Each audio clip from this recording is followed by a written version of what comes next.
Now I'm on the Parkside Estate with Vicky Wooton. Now Vicky started the Grove School Crossing ePetition, which has been in the media recently. Yes.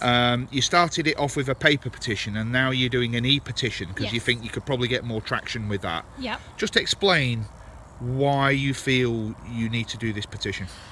Basically because the Portsmouth Road over the last couple of years has become heavier flow of traffic, faster flow of traffic, and despite the fact that it is only 30 miles an hour down by the school gate, people are frequently not adhering to it. They're either coming off the roundabout by the hospital and speeding up to the 40, or they're coming off the 40 and not slowing down.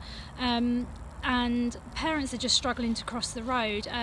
Yes, there is a central island refuge closer to the roundabout, but you're trying to cross 5 lanes of traffic. Yeah. And frequently you'll see parents standing in 1 lane of traffic, holding them up, trying to get across the other 2 lanes, or 1 lane of traffic trying to cross, and it's just not safe for them because they are stuck in flow of traffic. It's not safe for them. Right. At least by the school gate it's only 2 lanes of traffic with pavement either side, and the parents can get across safely with lights.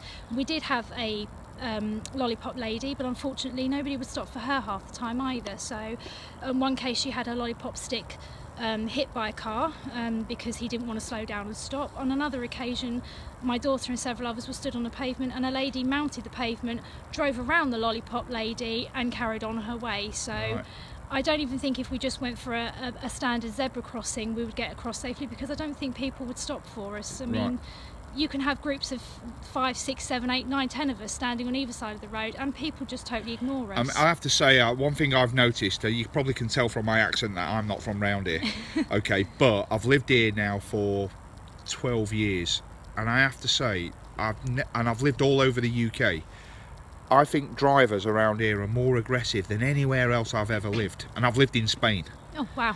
Right, really aggressive, they drive really fast, and I do understand, people are busy and they get stuck in traffic and, they're late for work and all the rest of it, but round a school, it's definitely a no-no, isn't it? It's not on, it's not fair, and you're talking about young children, more than anything, it's young children. There's also secondary school children. As my son goes to the local secondary school, he has to cross that road as well. Yeah. And as he said, even at that time of the morning before the Grove opens, traffic is actually heavier because it's, more closer to the rush hour traffic of people trying to get to work, trying to beat the school traffic to get parking spaces, and he has to leave at least 5-10 minutes earlier to allow for crossing the road because it takes longer for him to get a safe gap in the traffic to cross. So essentially what you're after is a crossing. Yeah, I'm trying to push for, I call it pelican crossing, the ones with the traffic lights and then the amber light flashes, so that once the crossing's clear of pedestrians the traffic flow can keep going. Purely because with past experience of people not actually stopping for a lollipop lady dressed in a high-vis jacket and standing in the middle of the road, I'm not sure that a zebra crossing would work, or an island refuge. So it needs to be more controlled. I think it needs to be more controlled. I think it needs to be traffic lights, because once the red light's on, people can see that. That's enough of a deterrent for people to say they've got to stop. They've got no choice. Right. Okay. Yeah, that sounds reasonable. Now, what I want to ask you though is, because I think one of the things that the county council, and you can understand why they might be reluctant, or certainly make sure they give it really careful consideration before they make a decision to do something like this, is to do with the cost. I mean, do you know how much these things cost? Yes, I do know how much they cost. How much are they? They're 100,000. So yes, they are expensive, but can you put the price on a child or any person's life? What is the value of a life? And has there been it comes down to it. Has there been any incidents recently where? Yes, the 6th of October there was a teenager from Kings who was actually hit by a motorbike who didn't stop. Was that there? Was it? That was at that crossing point. Yes. Right.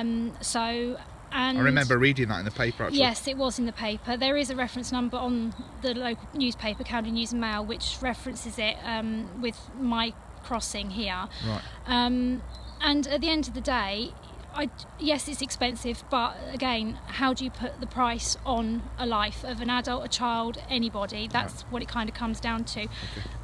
and that's the way I see it, is at the end of the day, it is a person's life. Yeah. So Excellent. Well, look, thanks very much for taking part in this. Wish you the best of luck with your petition. Thank We'll you. push this out across the residents network, Brilliant. and if you encourage your friends to share the video as well on your I will do. Facebook and all the rest of Yeah. it, hopefully it'll get a bit of traction. But you do need to get quite a lot of signatures for Yes. County Council to even discuss Yes, it. Yes, I'm aware of it, and I am pushing. So, I just hope I do get as much support as possible. Okay, well done. Thank you.